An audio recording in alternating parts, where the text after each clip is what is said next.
Let's just say it. The Philippines is having a tourism crisis. And no, it's not because people suddenly hate beaches, mango shakes, or karaoke. It's deeper. Much deeper. This isn't a needs better marketing problem. It's a the system's bleeding from every angle kind of problem. The country's charm is still there. The beaches still look like screensavers. The locals still smile like sunshine. But the trust? That's cracking faster than a phone dropped on EDSA asphalt. Because here's the uncomfortable truth. Tourists come once, but too many don't come back. Why? The reasons read like a traveler's horror bingo card. Taxi scam? Check foreigner price menu. Check fake tour guide who vanishes with your deposit. Check, and for the unlucky few, that friendly invitation for drinks that ends with a missing wallet, passport, and pride. These stories travel faster than your 5G signal. And when they reach Reddit threads and travel vlogs, guess what? They stick, like airport humidity. Meanwhile, Thailand's pulling in 35 million tourists a year, Malaysia's over 25 million, and Vietnam's quietly stacking 20. The Philippines, barely hitting 6 million. That's not a recovery. That's a warning sign with fireworks around it. And here's the twist. It's not that people don't love the Philippines. They do. They rave about the people, the islands, the sunsets. But love alone doesn't fill planes, because love fades fast when your airport feels like a boss level in a stress simulator. The Philippines used to be Southeast Asia's best-kept budget secret. The kind of place where backpackers whispered, "Go now before everyone finds out." Well, everyone found out. And then the prices exploded.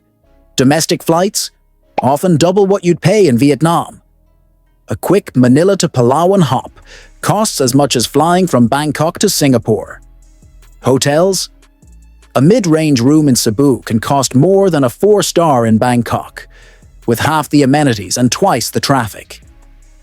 Even food, the one thing that should be cheap, has started playing in the big leagues.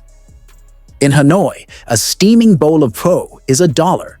In Manila, a value meal can cost triple that, and you still need to pay a terminal fee on your way home.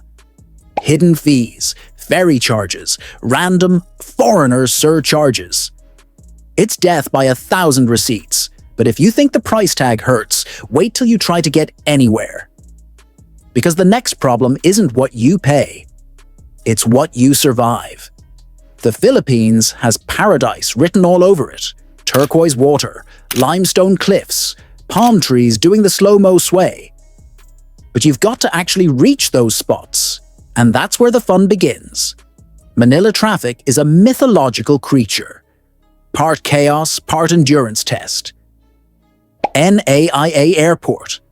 Let's just say if airports had Yelp reviews, this one would be filed under trauma with complimentary baggage claim.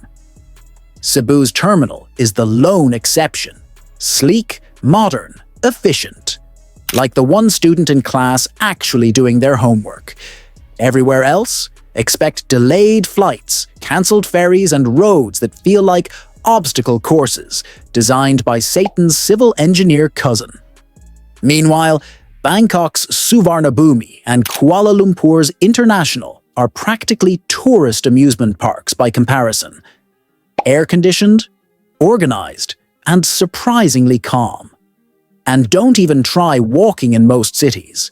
Sidewalks are either cracked, missing, or moonlighting as parking lots.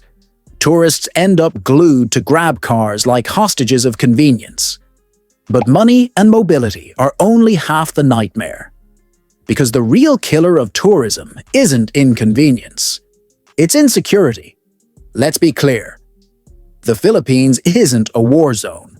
Most of it is perfectly safe. But perception? That's another story. When a story hits the headlines, say, a tourist mugged in Angeles, or another case of card skimming in Boracay, it spreads like wildfire. Even if it's rare, it dents the image, and perception in tourism is everything. Thailand, Vietnam, Malaysia. They've nailed that illusion of safety. Tourists feel secure walking around, even if they shouldn't. In the Philippines, even one bad headline sticks longer than a sandfly bite. And for expats, the cracks show sooner. They come for the smiles and sunsets, stay for a few years, then quietly migrate to Kuala Lumpur or Da Nang. Why? Better healthcare, smoother systems, and fewer surprise costs. It's not hate, it's fatigue.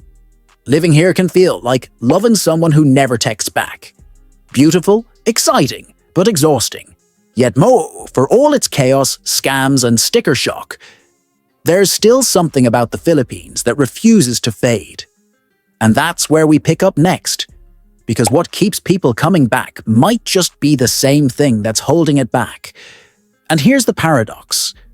For all the problems, people still want to love the Philippines. There's this strange magnetism that keeps pulling travelers back despite the chaos.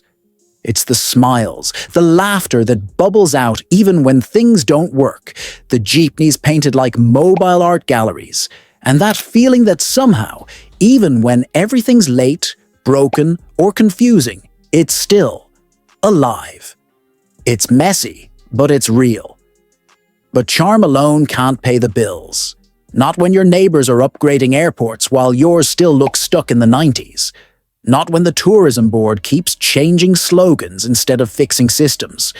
You can't rebrand your way out of dysfunction. It's like repainting a sinking boat. The problem isn't beauty or effort. It's the small cracks that never get sealed, confusing fees, broken transport, endless bureaucracy. The Philippines knows tourism is vital, but it hasn't treated it like it's vital. Meanwhile, Thailand, Vietnam, and Malaysia are quietly playing chess while the Philippines is still arguing over checkers. The country has everything it needs: jaw-dropping scenery, English-speaking locals, rich culture, competitive prices. But without trust, it all collapses. Tourists want safety, fairness, and honesty. When that's gone, paradise turns into a gamble.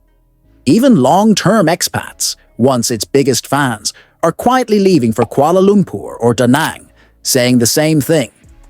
We love the Philippines, but we had to move. Still, it's not hopeless. It doesn't take much to win people back. Just consistency. Fix the airports. Stop the scams. Make travel smoother. Treat visitors like guests, not targets. The potential is sitting there like buried treasure, waiting for someone to finally dig it up. And Filipinos deserve that.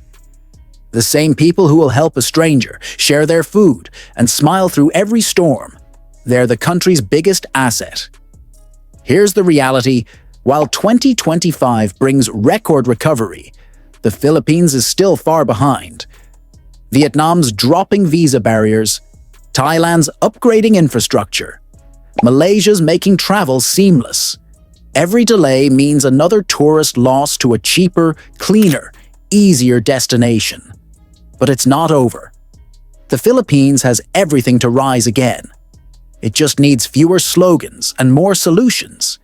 People want to love it here. The country just needs to meet them halfway. If it can fix even a few cracks, infrastructure, safety, transparency, it could steal the spotlight again. But until that happens, the Philippines risks staying what it's been for too long. The world's most beautiful heartbreak. Stunning from afar, but hard to love up close. So what do you think?